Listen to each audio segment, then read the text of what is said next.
Music lovers, welcome to episode 5 of the Woodshed. This week, due to popular demand, we're going to be looking into chicken picking. Chicken picking fundamentals. That's why I got this chicken on my hat. Help me do the chicken clucks better.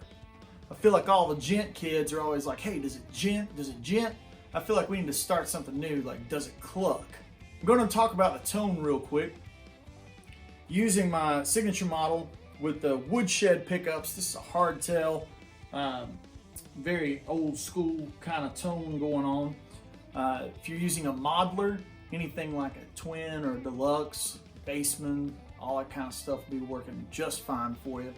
And of course, any old clean channel, touch compression, get the amp pushing really hard. You're not really looking for it to be distorted, just push, right? So, in the intro, had quintessential Brent style, Brent inspired type things. By the way, I say Brent, I'm probably gonna say that a million times in this episode. I'm a huge Brent Mason fan. He was the sole reason that I wanted to start playing electric guitar. I grew up playing mandolin, and I heard Brent's solo on the Mark O'Connor New Nashville Cats record. The solo was on Pick It Apart. I'd actually bought that record to listen to Sam Bush and Jerry Douglas, Bela Fleck, and those guys because I was way into bluegrass. And then I heard that solo and him ripping that Telecaster up, and I was like, that's what I got to do. So Brent is the reason that I play electric guitar, pretty much. Got way into him. You know, so a lot of my influences are pulled from that 90s school of playing. Let's just give you an overview on the guys you need to know. You're looking at the 50s, 60s, you know, anybody that played with Merle Haggard. Roy Nichols, Clint Strong, Red Volkert, anybody that played with Ricky Skaggs. Ricky Skaggs himself is a vicious player. Looking at guys like Albert Lee, Ray Flack. In the 90s, my heroes were Brent Mason, Brent Rowan, Dan Huff. It's funny because Dan Huff is known for all of his shred-tastic things, bands like Giant, whatever, but Dan actually had some faux chickenisms going on, especially in the Clint Black solo, Summer's Coming. Another huge influence was the guitar player for a band called Diamond Rio. His name was Jimmy Olander, and Jimmy is, I grew up really listening to a lot of Diamond Rio records, and Jimmy had a cool way of kind of putting his own spin on things. And that's one thing I always look for is guys that, you know, have their own identity. I think, you know, there's chops everywhere, there's chords and technique and all this stuff, but I really look for guys that just have a sound that's their sound, and Jimmy definitely had his own sound. But of course, when I talk about chicken picking, you know, the name's going to come up a lot is Brent Mason. So check him out if you haven't. We're going to talk about this week fundamentals, okay? I'm not going to get too far down the rabbit hole on any kind of crazy advanced things. I just want to get you kids started out, if you've never picked a chicken before in your life, how to get your guitar to clucking at you a little bit. We're going to just jump around here, starting off on harmony. Now, I bet a lot of you guys out there on internet guitar world, you guys probably grew up with blues and rock, things of that nature, maybe even some R&B. You know, if you come from maybe a church background or something like that. A lot of chicken picking harmony overlaps with bluegrass harmony. You mode freaks will notice the Mixolydian sneaking in there, but that's not really how I think. I don't think modes very often. I use them to communicate with other players, but it's not really what I'm thinking when I'm in the heat of battle. Let's talk about harmony real quick. We're going to say we're in the key of G, and we're going to play just the major scale, straight up and down. The thing that makes chicken picking and harmony overlap with blues and rock is the fact that you have a dominant 7. Now, before you guys freak out and say, I don't know theory, Andy, quit talking to me like that. Just calm down, cool your jets. We're going to count up the major scale.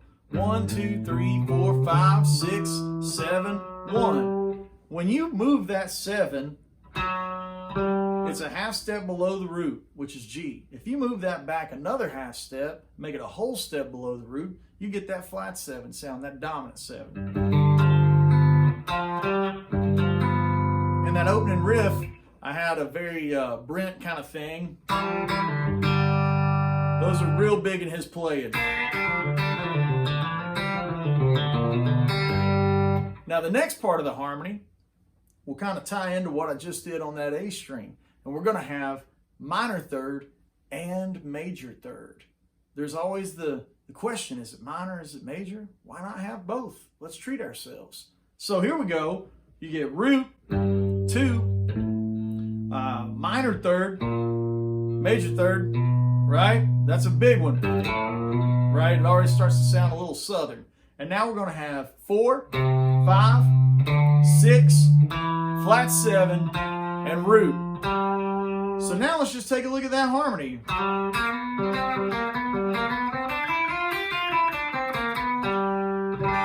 If you just walk up the scale,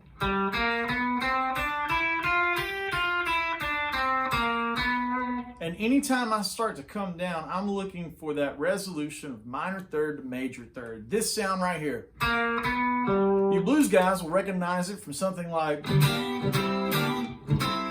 those kind of shuffles. It's that kind of thing. We're just putting a southern accent on it. All right, so your harmony kind of comes from the access of minor third and major third together, right? Flat 7,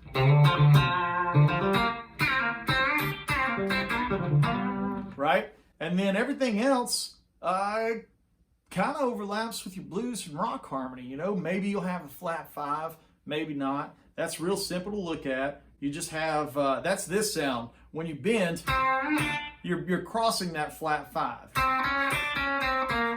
That bluesy kind of thing, right? So now, when you look at that from root, you can kind of look at it in a chromatic standpoint. Minor third, major third. It already sounds a little redneck right there. And then 4, flat 5, 5. Right? Even in that Brent solo, he had that.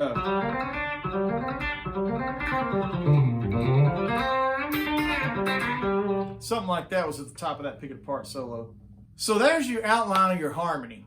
It's pretty straightforward. I encourage you to go all over the neck of the guitar, finding this same harmony in different places, you know. That same kind of thing everywhere in all your different spots. We're not going to hold your hand through that. Just find your intervals, right?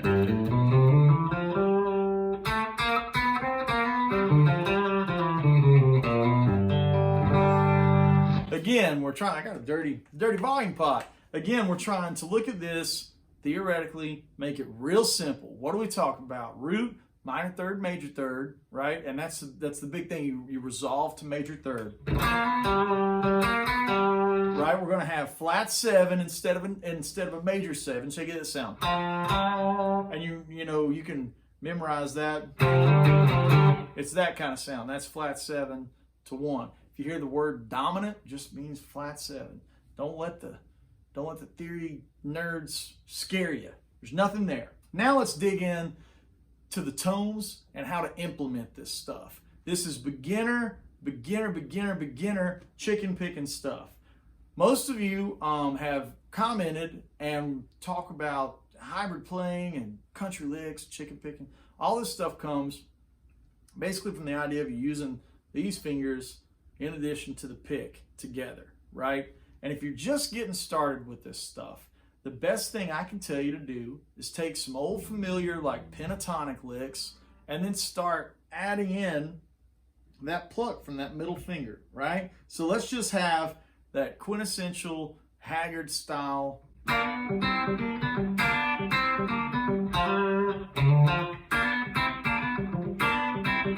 That kind of riff right there.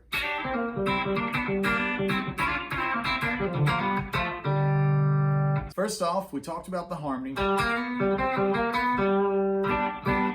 Minor third, major third, minor third, major third, 4, 5, right there. Now, to get started, take that pick on the G string, or sorry, on the G note on the D string, and then when you play on the G and the B strings, let's just start with one string now. We're gonna play on that third string, that B, or that G. Third string, G string, and just gonna pop it. Okay, before you start asking questions in the comment sections, I'm gonna look at where I grab it. My nails are kind of wore out right here. I don't really grab it with just the nail, and I don't really grab it with just the meat unless I'm looking to pop it really hard. That's just with the meat of my finger. When I'm doing a line or a double stop lick, I'm actually getting it with a little bit of callus that's built up right there. That kind of lick, or maybe something like in that intro where you have something like, I'm grabbing those double stops with like right here. That's real important to kind of try to get the tone where you like it. You know, season it to your taste. Make your own gumbo. It's real important. Let's talk about just implementing those hybrid licks here and taking something like this. Now that's a simple lick.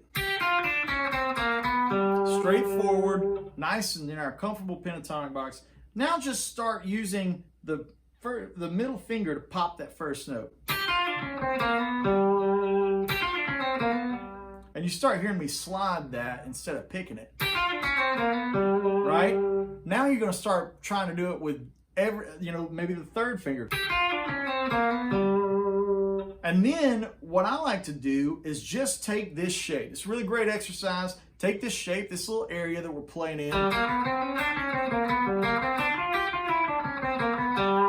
And as you change strings, start using that hybrid just to get used to it.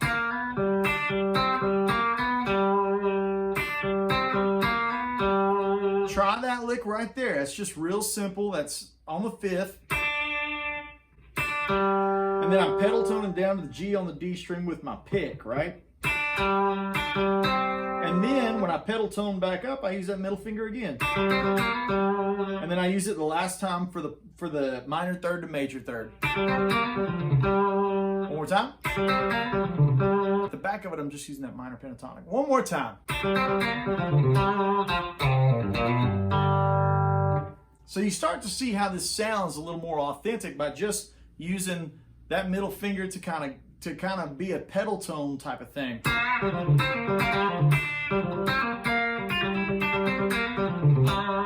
Now you just need some experimentation, okay? This isn't me spoon feeding licks over and over again. This is me giving you outlines, right? And then you taking these outlines and taking them home and start messing with them in different ways just to get used to the technique, right? My channel is not about just handing fish over. I want to teach you guys to fish for yourselves, right? So just look at the licks that you already play, things like and start trying to add that southern flair to it by using that hybrid playing.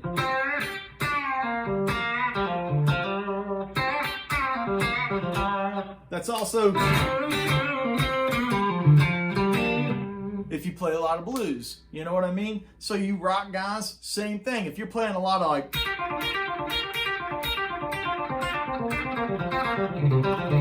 if you're playing a lot of that type of stuff and you want to start experimenting with some country flavor, slow those licks down and start using your middle finger to pop the strings.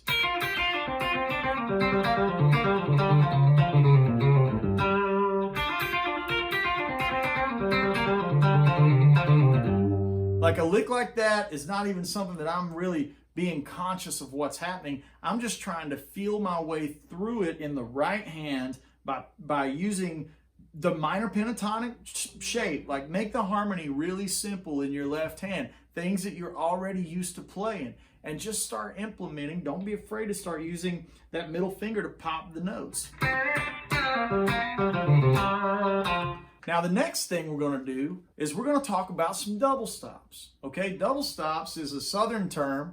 A lot of fiddle players use it, and it just means to play two notes at the same time. They're in the same key, some harmony. So the first place, don't change anything. Again, let's keep our information down here as simple as possible. So let's take that G note out of that position right there that you have gotten used to hybrid playing, right? And I encourage you to pause the video right now and just get used to using the middle finger, right? Come back to the video when you're ready to jump in and start using both of them together for that kind of Brent thing, Jerry Reed kind of thing, you know? Those guys used a thumb pick, right? And then they used, it's like this kind of claw thing that they had going on. Brent would, the way I will alternate pick something like, the way I do something like that, you know, or whatever, Brent would use it where he's playing thumb pick, middle, thumb pick, ring, thumb pick, middle, thumb pick, and it's like this kind of thing. Now, I was never good enough at that. That just was never going to be on my table. So I had to figure out a way to kind of implement his sound when he would do those double stops, you know, those kind of things with that thumb pick. I figured out a way to do it with just hybrid playing the way that I play. With that said, let's take some simple stuff right down there in G, and let's take that one, that root, and that fifth, and just slide in like that kind of sound right there, and then continue down your minor pentatonic box.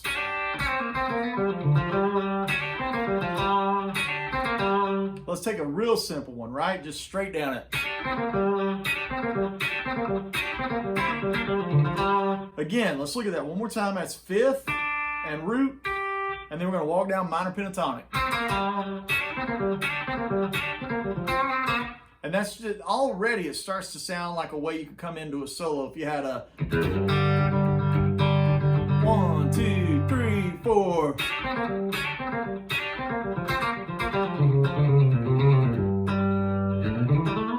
Right, so on and so forth. Now with that, you get comfortable with that sound. We're going to add in that Workingman Lick. So what I'm doing there is I'm keeping the fifth in that B string, that D note, and I'm playing minor third to major third. And then you can go up and add the 4, which is a C, and then you're going to change that B string up a whole step to E. So you get this sound. You get that C kind of sound. But we're going to play it over G. So you get this. If you got G in the root, right? So you guys can hear that. And I'm hammering on, and then I use my third finger right here for this G or the low G. Either one is fine. And then I drop my finger down. You can see me drop it down like that.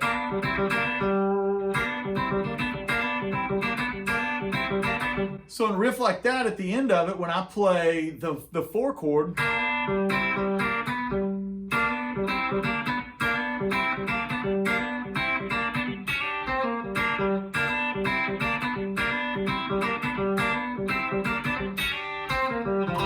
you see how I'm starting to add in the double stops up here.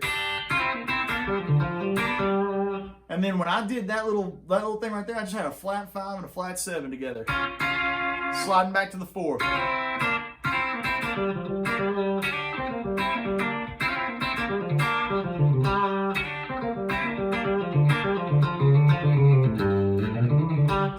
Tele players can take advantage of just one position by having those double stops, right? So now let's add in some bends. Let's take in some bends here and put a bend on that double stop. Let's just do the rock and roll thing. That bluesy thing, Chuck Berry.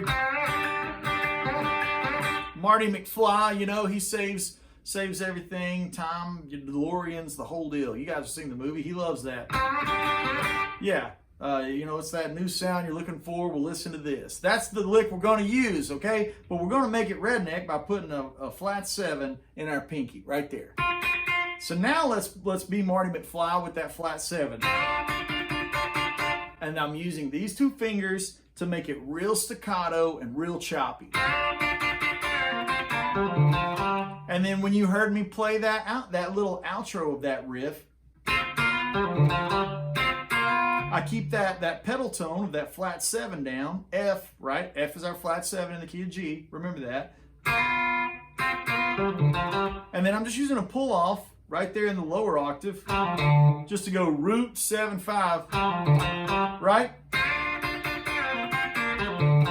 So let's go.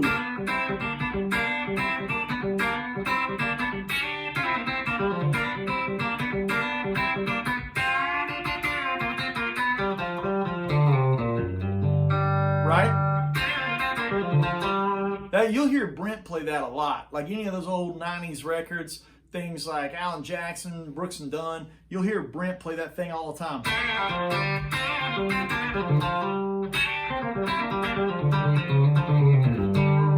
Right? And all I'm doing is sliding my way through that same old pentatonic box that we all like. There's only a couple of added notes. I'm adding in a flat 5, 7 root, minor third, major third, 4, 5, 6, 7, flat 7, then root. That's your nice single note line. Remember to keep that pop going.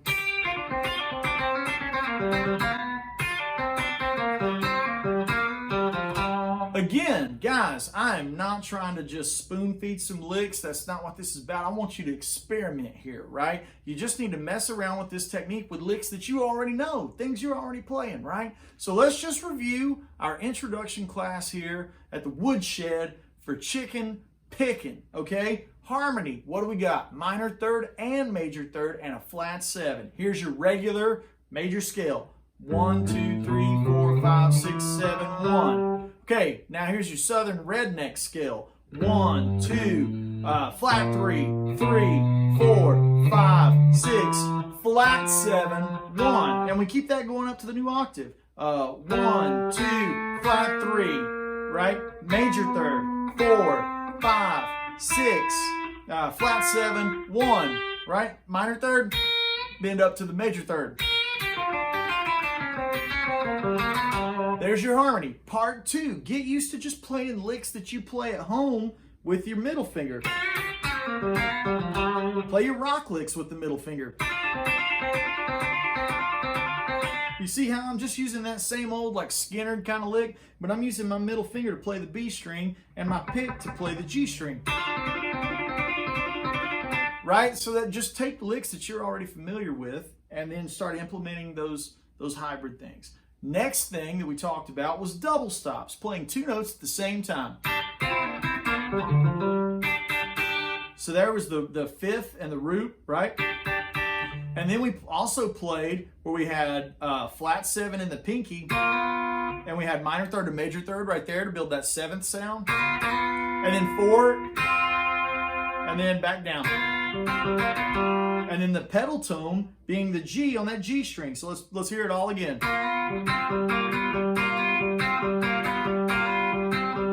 And then without the flat 7 and sub that out for a 5. And then lay the 4 down.